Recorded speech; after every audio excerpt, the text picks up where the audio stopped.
అనసూయ భరద్వాజ్ మనకు తెలిసిన stylish anchor, నటి.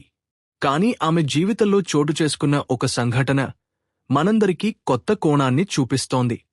గృహప్రవేశం రోజు హోమాల మధ్యలో ఆమె ఇంట్లోకి వచ్చాడట ఆంజనేయస్వామి. అవును, స్వయంగా హనుమంతుడు వచ్చినట్లు ఆమె చెబుతోంది.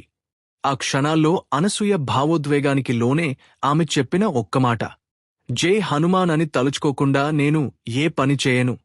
అంతేకాదు, తన ఇంటికి పెట్టిన పేరు కూడా స్వామివారి ఆశీస్సులతో వచ్చింది. ఏం జరిగింది ఆ రోజున? గురుగారు ఏం చెప్పారు? ఆంజనేయస్వామి ఎలా ఆమె ఇంటికి వచ్చాడు? ఇవన్నీ తెలుసుకోవాలంటే ఈ వీడియోని చివరి వరకు తప్పకుండా చూడండి.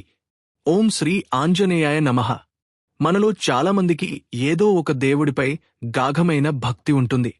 అలాంటి ఒక ఆధ్యాత్మిక అనుభూతిని ప్రముఖ యాంకర్, నటి అనసూయ భరద్వాజ్ ఇటీవల తన అభిమానులతో పంచుకున్నారు. సినిమాల్లో వైవిధ్యభరితమైన పాత్రలతో ప్రేక్షకులను ఆకట్టుకుంటూ యాంకర్గా తనదైన శైలితో యూత్ను మెప్పిస్తున్న అనసూయ తాజాగా జీవితంలోని ఒక మధురమైన ఘట్టాన్ని తన జీవితానికి జోడించుకున్నారు. అదే ఆమె కొత్త ఇంట్లోకి అడుగుపెట్టిన గృహప్రవేశం. ఈ పండుగ రోజున ఆమె చేసిన భావోద్వేగభరితమైన సోషల్ మీడియా పోస్ట్ ఇప్పుడు ఎంతోమందికి ఇన్స్పిరేషన్గా మారింది. ఈ నెల 3వ తేదీ అనసూయ కుటుంబం తమ కొత్త ఇంట్లో పూజలు, హోమాలు, శ్రీ సత్యనారాయణ వ్రతం, మరకతలింగ రుద్రాభిషేకం వంటివి ఘనంగా నిర్వహించారు. అదే సమయంలో మొదటి హోమం ప్రారంభానికి ముందు అనసూయ తన గురువుగారితో మాట్లాడుతూ, గురువుగారు, మా ఇంటికి మంచి పేరు పెట్టాలి అన్నారు. గురువుగారు కళ్ళు మూసుకుని దాదాపు 30 సెకన్లపాటు ధ్యానంలో ఉన్నారు. ఆ తరువాత శ్రీరామ సంజీవని అనే పవిత్రమైన పేరును సూచించారు. అనసూయ మరియు ఆమె భర్త ఈ పేరు విని చాలా సంతోషించారట. కాని అదే సమయంలో ఒక అద్భుతం కూడా చోటు చేసుకుంది. హోమం జరుగుతున్న క్రమంలో సుమారు 20 నిమిషాల తర్వాత గురువుగారు తిరిగి వచ్చి ఫోన్లో ఓ ఫోటో చూపించారు. ఆ ఫోటోలో ఆంజనేయస్వామి దర్శనమిచ్చినట్లు ఉండటం చూసి అనసూయ కన్నీళ్లకు కొదవలేకపోయింది. అది తన జీవితంలో మరిచిపోలేని క్షణమని ఆమె పేర్కొన్నారు. తన చిన్ననాటి నుంచి హనుమంతుడి భక్తురాలిగా ఎదిగిన అనసూయ జై హనుమాన్ అనే పదాలను తన తండ్రి దగ్గర నుంచి నేర్చుకున్నదని చెప్పారు.